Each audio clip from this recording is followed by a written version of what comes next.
Hello guys, welcome back to the channel and welcome back to elite wrestling. तो guys आज से हम हमारे चैनल के ऊपर एक नई सीरीज शुरू कर रहे हैं जहां पर हम एडब्ल्यू कंपनी के हर एक शो के बाद उस शो का एनालिसिस करेंगे और मैं उस शो के हर एक चीज के ऊपर मेरा खुद का ओपिनियन बताऊंगा कि मेरे हिसाब से वो चीजें कैसी है और आगे चलकर उन चीजों का एडब्ल्यू कंपनी फ्यूचर के ऊपर क्या इम्पैक्ट पड़ सकता है।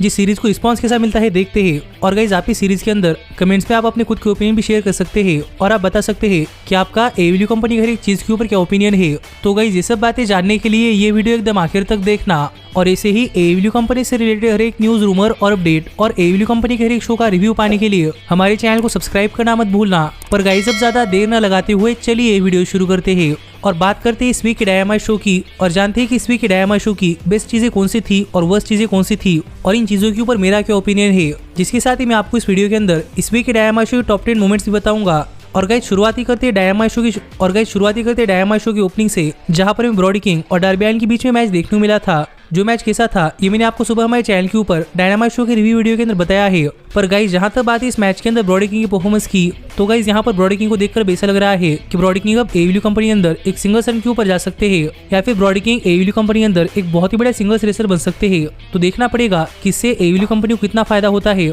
लेकिन गाइस मेरी ओपिनियन में ये चीज एडब्ल्यू कंपनी के लिए काफी अच्छी है। पर इसके साथ अगर यहाँ पर हम बात करें डार्बी अलिन की, तो गाइस हमेशा की तरह डार्बी अलिन की इस मैच के अंदर परफॉर्मेंस ठीक ठाक थी। पर इस सब के बाद हमें जब इस मैच के अंदर एक बहुत ही बड़ा एंगल देखने को मिला जहां पर में स्टिंग और मैलेकाई ब्लैक एक दूसरे के आमने सामने आते हुए दिखाई दिए हैं। तो गाइस मेरे हिसाब से ये चीज इस वीक के डायनामाइट शो की वन ऑफ द बेस्ट चीज थी, जहां पर में तो सिमिलर कैरेक्टर के सुपरस्टार एक दूसरे के आमने सामने आते हुए दिखाई दिए हैं। और मेरे हिसाब से ये एडब्ल्यू कंपनी के लिए एक बहुत ही बढ़िया और मनी राइवलरी हो सकती है, जहां पर मैलेकाई ब्लैक और स्टिंग यानी कि रेसलिंग इंडस्ट्री के अंदर दो काफी स्केरी सुपरस्टार्स एक दूसरे के आमने सामने जाते हुए दिखाई देने वाले हैं। इसीलिए गाइस देखना पड़ेगा कि इन दोनों के बीच में क्या होता है। पर इसके साथ यहाँ पर देखने वाली बात यह है कि गाइस मैलेकाई ब्लैक ने स्टिंग के आंखों के अंदर मिस्ट फेंक दिया है, तो इससे आगे चलकर स्टिंग के ऊपर क्या असर होता है और क्या जूलिया हार्ट की तरह ही स्टिंग भी अपना आपा खो देते हैं या नहीं। पर गाइस इसके साथ यहाँ पर देखने लायक एक और चीज हुई है कि यहाँ पर मीरो आए थे और यहाँ पर आकर मीरो सिर्फ मैलेकाई ब्लैक के सामने खड़े थे और हमें क्लियरली कुछ पता नहीं चला कि Miro house of black join करने वाले हैं या फिर हाउस ऑफ ब्लैक के खिलाफ जाने वाले हैं। लेकिन गाइस मेरे हिसाब से ये एडब्ल्यू कंपनी ने तैयार किया हुआ एक बहुत ही बड़े एंगल है, जिससे मेरा तो इस चीज के अंदर काफी इंटरेस्ट आ रहा है और मुझे भी देखना है कि Miro house of black join करते हैं या फिर हाउस ऑफ ब्लैक के ऊपर टर्न होते हैं। और मेरे हिसाब से काफी अच्छी चीज है और आप भी मुझे कमेंट कर बताइए कि इसके ऊपर आपका क्या कहना है। पर इसके बाद हमें शो के ऊपर देखने को मिलने वाला एक बैकस्टेज सेगमेंट एक ठीक ठाक सेगमेंट था, जिसने कि इस वीक के डायनामाइट शो के अंदर एक मैच ऐड करने के लिए मदद की। पर इसके बाद जो हमें डायनामाइट शो के ऊपर बेस्ट फ्रेंड्स और जॉन मॉक्सली और विलर यूथा के बीच में मैच देखने को मिला है। तो गाइस ये मैच कितना बढ़िया मैच था ये तो मैंने आपको रिव्यू वीडियो के अंदर बता दिया है। पर गाइस मेरे हिसाब से इस मैच ने एडब्ल्यू कंपनी के अंदर बेस्ट फ्रेंड्स और विलर यूथा और जॉन मॉक्सली इन दोनों की रिलेशनशिप चेंज कर रख दिए है, क्योंकि अब देखने में ऐसा लग रहा है कि विलर यूथा बेस्ट फ्रेंड्स के लिए कुछ मैटर नहीं करते। और अब अगर ऐसी बात है तो इससे मुझे लग रहा है कि शायद हमें बेस्ट फ्रेंड्स काफी जल्दी अपना हील टर्न करते हुए दिखाई दे सकते हैं, क्योंकि गाइस हम आजकल देख रहे हैं कि बेस्ट फ्रेंड्स काफी गुस्सा हो रहे हैं और वो किसी भी मैच के अंदर चीटिंग करने के लिए पीछे नहीं हट रहे, जबकि ऑरेंज कैसिडी के साथ मजाक में क्यों ना हो। पर पता नहीं क्यों लेकिन मुझे ऐसा लग रहा है कि हमें स्लोली बेस्ट फ्रेंड्स अपना हील टर्न करते हुए दिखाई दे सकते हैं। पर मैं नहीं चाहता कि ऐसा हो, क्योंकि बेस्ट फ्रेंड्स को एक फेस टीम के तौर पे देखने के लिए मजा आता है।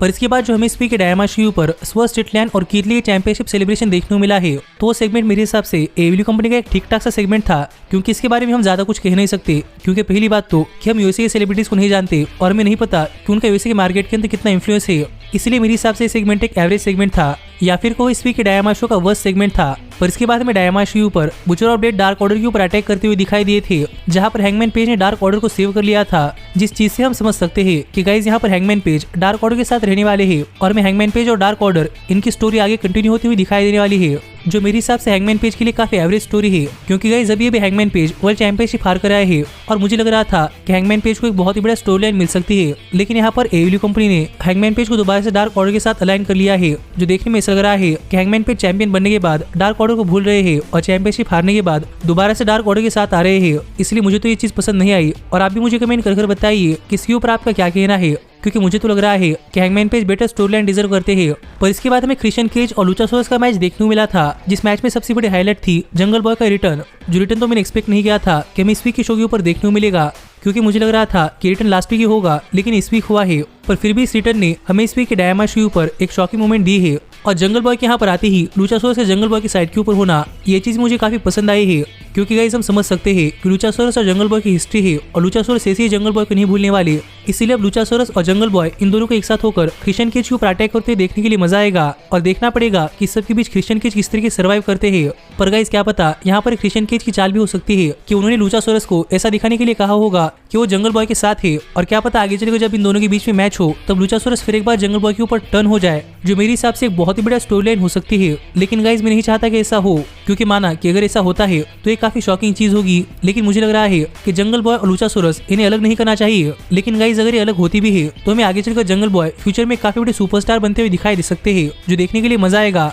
जिससे मैं यहाँ पर आपको बता सकता हूँ कि मैं यहाँ पर दोनों ही सेनाओं से खुश हूँ। अगर जंगल बॉय सिंगल सन क्यों बजाते हैं तो भी उससे खुश हूँ, और अगर जंगल बॉय लुचासोरस के साथ फिर एक बार एक टैग टीम के अंदर आते हैं तो मैं उससे भी काफी खुश हूँ। पर इसके बाद हमें जो डायनामाइट शो के ऊपर रिकी स्टार्स का मैच देखने को मिला था, तो गाइस वो मैच तो एक ठीक ठाक मैच था ही, पर इस मैच के अंदर रिकी स्टार्स की परफॉर्मेंस देखकर हम समझ सकते हैं कि गाइस अब फाइनली एडब्ल्यू कंपनी रिकी स्टार्स के ऊपर फोकस कर रही है। और देखने में ऐसा लग रहा है कि शायद एडब्ल्यू कंपनी ने रिकी स्टार्स को बिल्डअप करना स्टार्ट कर दिया है, और मेरे हिसाब से रिकी स्टार्स के लिए काफी अच्छी बात है। और मुझे भी इस चीज के अंदर इंटरेस्ट आ रहा है, और मुझे भी देखना है कि रिकी स्टार्स आगे चलकर क्या करते हैं। पर यहाँ पर जो फनी चीज देखने को मिली है, जैसे कि डैन हाउसन का रिकी स्टार्स के चैलेंज को एक्सेप्ट करना, तो मेरे हिसाब से ये चीज थोड़ी फार फनी तो थी। लेकिन गाइज मुझे लग रहा है कि जब रिकी स्टार्स और डैन हाउसन का मैच हो तो गाइज ये मैच एक लेजिटिमेट मैच हो, और हमें इस मैच के अंदर डैन हाउसन की परफॉर्मेंस काफी बढ़िया देखने को मिली। तो देखते हैं कि ऐसा होता है या नहीं। पर गाइज इसके बाद जो हमें एफटीआर का सेगमेंट देखने को मिला है, तो सेगमेंट मेरे हिसाब से इस वीक के डायनामाइट शो का सबसे बेस्ट सेगमेंट था, क्योंकि हमें सेगमेंट के अंदर एफटीआर अपना एक काफी इमोशनल प्रोमो कट करती हुई दिखाई दी थी। और गाइज कहना पड़ेगा कि एफटीआर की इस प्रोमो से एफटीआर ने फैंस को अपने साथ अलाइन कर लिया है, और फैंस भी यही चाहते हैं कि एफटीआर जीते। और सच बताऊं तो इस प्रोमो की वजह से मैं भी चाहता हूं कि एफटीआर ये मैच जीते, और ये मैच जीतकर एफटीआर अपने आप को एक बहुत ही बड़ा टैग टीम चैंपियन के तौर पर सॉलिडिफाई कर सकती है। जिस पर भी आपका क्या कहना है आप मुझे कमेंट कर बताइए। पर इसके बाद हमें डायनामाइट शो पर जेड कारगिल का एक टैग टीम मैच देखने को मिला था, जो टैग टीम मैच तो एक ठीक ठाक मैच था ही। पर गाइस जहां तक बात इस मैच के अंदर जेड कारगिल और अथेना की परफॉर्मेंस की, तो गाइज मेरे हिसाब से इनकी परफॉर्मेंस भी काफी बढ़िया थी, और इस मैच से हम समझ सकते हैं कि मैं प्रॉब्ली आगे चलकर अथेना और जेड कारगिल इनके बीच में एक सिंगल्स मैच देखने को मिल सकता है। और गाइज मैं यहाँ पर होप कर रहा हूँ कि इस राइवलरी के अंदर हमें जेड कारगिल हारती हुई दिखाई दे, क्योंकि अब काफी देर हो गई जेड कारगिल अनडिफिटेड है, और मैं चाहता हूँ कि जेड कारगिल हारे। तो देखते हैं कि ऐसा होता है या नहीं। पर पता नहीं क्यों पर मेरा जेड कारगिल की स्टोरी लाइन से इंटरेस्ट कम हो रहा है। और इस सब के बाद जो हमें फाइनल डायनामाइट शो के मेन इवेंट के अंदर क्रिस जेरिको और एडी किंगस्टन इनके बीच में एक बार्ड वायर एवरीवेयर मैच देखने को मिला था। तो गाइस ये मैच तो इस वीक के डायनामाइट शो का सबसे बेस्ट मैच था, और मुझे इस मैच के अंदर दो चीजें काफी शॉकिंग लगी। पहला तो एनआरजे का यहाँ पर हील टर्न, जहाँ पर मैंने कभी भी नहीं सोचा था कि गाइस में एनआरजे अपना हील टर्न करती हुई दिखाई दे सकती है। मुझे यहाँ पर ऐसा ही लग रहा था कि मैं एनआरजे टाइकोंटी को दोबारा से फेस टर्न करने के लिए मोटिवेट करती हुई दिखाई दे सकती है। लेकिन गाइस अब एनआरजे ने अपना हील टर्न कर लिया है, जो चीज मेरे लिए तो काफी शॉकिंग और सरप्राइजिंग थी। तो देखना पड़ेगा कि इससे आगे चलकर एनआरजे का करियर कैसा होता है, और क्या एनआरजे टॉप पर पहुंच पाती है या नहीं। और वैसे भी एनआरजे डार्क ऑर्डर के साथ है, जो कि पहले से एक फेस टीम है। तो देखना पड़ेगा कि एक ही टीम के अंदर एक फेस सुपरस्टार और कुछ हील सुपरस्टार कैसे रहते हैं। पर गाइस जो दूसरी चीज जो कि मुझे इस मैच के अंदर काफी शॉकिंग लगी, वो है एडी किंगस्टन का हारना, क्योंकि गाइस ये एडी किंगस्टन और क्रिस जेरिको की राइवलरी का एंड था, और मुझे लग रहा था कि हमें इस राइवलरी के अंदर एडी किंगस्टन जीतते हुए दिखाई दे। क्योंकि गाइस जब से एडी किंगस्टन एडब्ल्यू कंपनी अंदर आए हैं, तब से हमने एडी किंगस्टन को काफी बड़े बड़े राइवलरीज के अंदर देखा है, चाहे वो जॉन मॉक्सली के खिलाफ हो, सीएम पंक खिलाफ, या फिर अब क्रिस जेरिको खिलाफ। पर अब तक एडी किंगस्टन अपने राइवलरी का कोई भी मैच नहीं जीते, इसलिए मुझे लग रहा था कि एडी किंगस्टन मैच जीते। पर गाइस एडी किंगस्टन मैच हार गए हैं, जिससे मैं तो काफी डिसअपॉइंटेड हूँ। पर ये मैच एक काफी बढ़िया मैच था, तो देखना पड़ेगा कि आगे चलकर एडी किंगस्टन के साथ क्या होता है। और मुझे लग रहा है कि प्रॉब्लम है आगे चलकर एडी किंगस्टन और सैमी गेवरा के बीच में एक राइवलरी देखने को मिल सकती है, क्योंकि सैमी की वजह से एडी किंगस्टन मैच हारे हैं। तो देखना पड़ेगा कि वहाँ पर क्या होता है। और यही थे मेरी कुछ ओपिनियन। लेकिन गाइस जहां तक बात इस वीक के डायनामाइट शो के टॉप 10 मोमेंट्स की, तो गाइस मेरे लिए इस वीक के डायनामाइट शो के टॉप 10 मोमेंट्स में नंबर 10 के ऊपर आता है कीथ ली और स्कॉट सिटलैंड का tag team championship celebration. Number 9 के ऊपर आता है जेड कारगिल का एक टैग टीम मैच। नंबर 8 के ऊपर आता है डैन हाउसन का सरप्राइजिंग चैलेंज। नंबर 7 पर आता है बेस्ट फ्रेंड्स और जॉन मॉक्सली का मैच। नंबर 6 के ऊपर आता है रिकी स्टार्स का मैच। नंबर 5 के ऊपर आता है स्टिंग और मैलेगा ब्लैक का एक दूसरे के साथ फेस ऑफ। नंबर 4 पर आता है एफटीआर का प्रोमो। नंबर 3 पर आता है एनआरजे का हील टर्न। नंबर 2 के ऊपर आता है जंगल बॉय का रिटर्न, और नंबर 1 पर आता है क्रिस जेरिको की विक्ट्री। जिसके ऊपर आपका क्या कहना है आप मुझे कमेंट कर बताइए। और ऐसे ही एडब्ल्यू कंपनी के हर एक न्यूज, रूमर और अपडेट और एडब्ल्यू कंपनी के हर एक शो का रिव्यू पाने के लिए हमारे चैनल को सब्सक्राइब करना मत भूलना। और अब मैं मिलता हूँ आपसे अगली वीडियो के अंदर, पर तब तक stay healthy, stay happy and keep watching elite wrestling. Hey, did you like that video? Click the screen for more. And where do you think you're going? Check out our official merchandise page and to support the entire cast. And thanks so much for being the elite. The elite, the elite. What, Nick, you're not going to sing it all with me this time?